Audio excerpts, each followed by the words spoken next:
Natalie tak terima disebut matre oleh warganet ungkap dirinya mampu biayai Azam.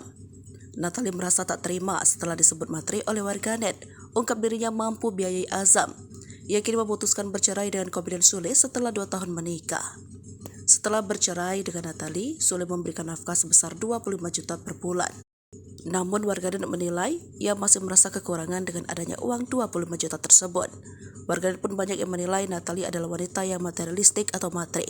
Kini ia merasa tak terima setelah disebut matre. Dikutip dari salah satu kanal YouTube, ia merasa dirinya masih mampu membiayai anaknya Azam. Bahkan jika Sule tak memberikan uang bulanan kepada Azam, Natalie merasa tak keberatan. Dikatakan Natalie ia mampu membiayai Azam seorang diri.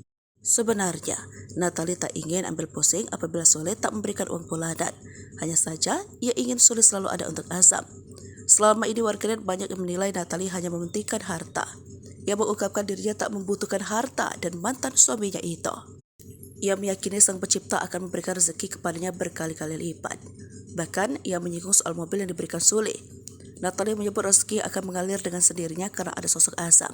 Sementara itu, ia mengungkapkan soal komunikasi dengan Sule. Natalie mengaku masih berhubungan dengan baik dengan Sule.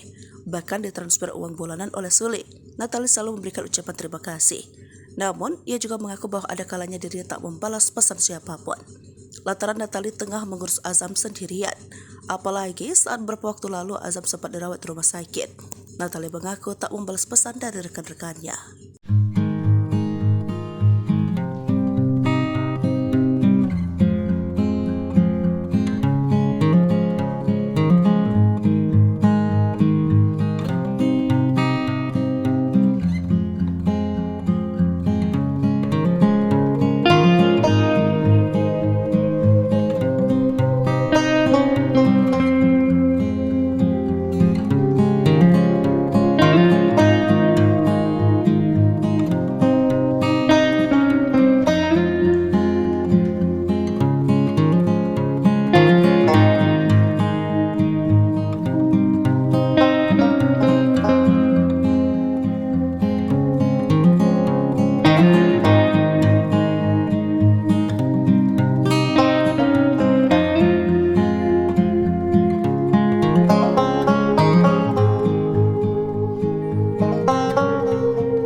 Pemirsa Sri Popo TV, jangan lupa komen, like, dan subscribe, serta tonton terus berita-berita terupdate lainnya ya.